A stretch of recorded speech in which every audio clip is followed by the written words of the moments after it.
Great rising, great rising, great rising. Hope you woke up with a positive and good and a free mind because you went to bed with a positive, good, and free mind. I'm coming to you at 0700 hours and 54 minutes on Sunday, September 8th.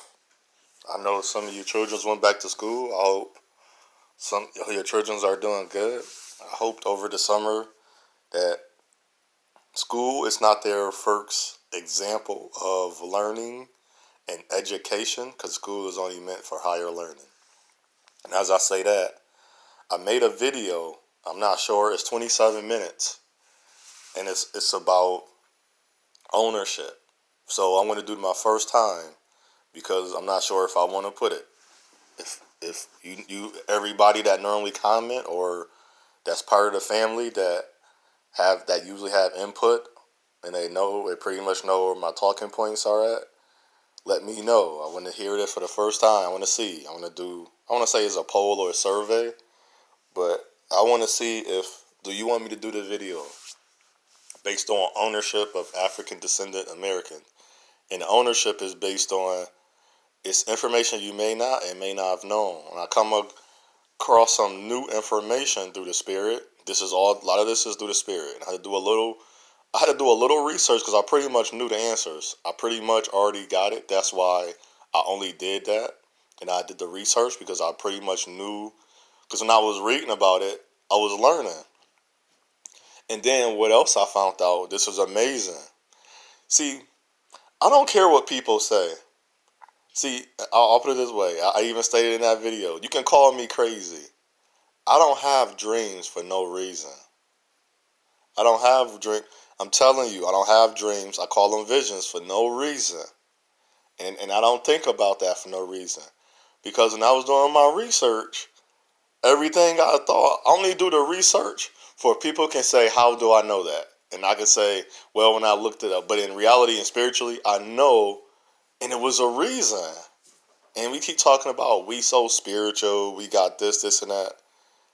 And I look at people that's doing all these things in the world, that's in these relationships, these marriages that go to church, that travel, that's telling people this is my life dream and all of this. But why are these people doing all these things that's contradicting from their spirituality? That's what I understand. I meant to. There's one guy who was talking about joining secret societies. The one name I don't say it. I don't worry about it because I don't partake in it. And he talked about this. One of the things is the spirit, but the spirit can also be poisoned and corrupted, and it causes a shift. And when the shift happens, there's a change that occur. So if it's poison and corruption before birth, and you already breeding that, instilling and ingraining that into the child in the womb, you changing the child. You changing the child's spirituality, and basically that's what we have been doing. We've been changing our spirituality to now. We are about to see 1800, 17, 16, 15, 13. We're about to go into a world where our children, the future, are going to see this. We thinking, see, and it sounds funny. We kept saying that, oh, that's old, that's not going to, no, we made it possible. We literally made everything, that was in my dream. That's what I'm finally understanding my dreams. This is the amazing part, my visions. They're allowing me to give me information that I don't even have the complete understanding to. No, not the understanding. It's giving me understanding. I said it backwards. Giving me understanding that I don't have information to. Okay, here's one example. I looked up Sean Carter. I wanted to give you. I wrote about him, and I talked about him. So what I'm gonna do is talk about everybody individually because I don't want it to be 27 minutes long. I want it to be all of them under 10 minutes, and I want it to be a series. And just as I remember, I talked about. I even asked other people. Nobody knows about it. Nobody's like, I don't know what that is. Even the people that I watch their channels, they know about it, but they ain't think about it. I thought about Viacom. Jay-Z invested in Viacom. Go Google. You can even just Google Jay-Z. Because you're going to have to find books. And these books got to... But then the book's only going to show you so much. So you need a library where it allow you to go from room to room. So go to your biggest library and Google, and then sit in the library as you Google, go get the books. Go see if those books in the library. Go see what information you're going to read about is in the library. I did that one time. Ooh, that's some good seeking. But you got to have a line. So, okay, instance, if you read the definitions and you see read a definition, I will give you one, but I never wrote one down. I used to write down, I had a notebook. I want to show you. Hold on. I'm going to be right back. This is what I used to do.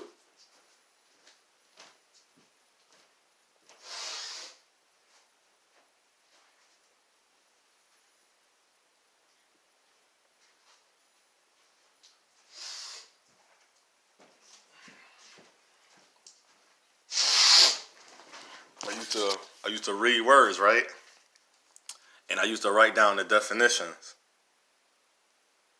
I used to write down the biblical meaning and the other meaning that they give us throughout the dictionary. So the glout. So remember glutton, since that's a good one to start, since we call that a sin. To feed or feel satisfied or satiate. To feed, overfill to excess. To cloy, to flood. The market with particular items are service that the supply greatly exceeds demand. That's what we're doing in social media. We're cloying. They call it clout. No, you're cloying. To weary, cloy. To weary by an excess of food, sweetness, pleasure. Surfeit, satiate. And I got satiated and sate. The first two words. And that's how, there you go. I gave you the best. There you go. You see within, that was perfect word I used without even knowing. Gloat. Or gloat. And to feed. And then a word I had looked up. Oh, and it had slipped my mind, and I couldn't read, and I didn't write it down even yesterday because it slipped my mind right away. It's a word that we use that actually that's not the meaning. I want to reveal that to everybody. We use a word, and that is not the true meaning of that word. And I was saying, why do we use that word? Well, and hopefully it come back to me soon, or whenever it come back to me, it come back to me. But I want you to know, a lot of words that we use is wrong. That is not the correct way to use that word. We're using the word wrong, and so think about that. And that's not even the definition of the word. So how are we using words and we don't even know the real meaning of the word? I don't care what culture. Now, there's a culture of taking a word, we're calling it lingo or ebonics, and we're changing the word. That's cool. But there's a culture of us, for some odd reason, we put that in the African descendant culture in America to take a word and change it. But why are we changing words that already have a true meaning to it, and we're trying to change it? Just to look at the word, it was a word too. Just as the word nice, it mean the word quote unquote nice, nice mean the original meaning mean foolish. Yeah, no, there's no such thing as a nice guy. That means you're foolish. So I said I'm no longer a nice. I never even cared to be called the nice guy. I always say I was a good man or a good guy, or I only want to be a guy because I said I knew what man meant. I didn't know what guy meant, so I said I was a good guy. So until we start understanding these words and everything, all these things that's going around the world. Yes, in the word Zuma.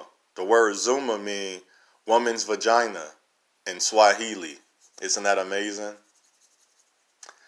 So until we start understanding everything in the world, we're going to always have this plight. So what I say unto us, I say unto all. Learn meanings, learn the words, learn the understanding of everything you're talking about, or we will still become the same people of yesterday.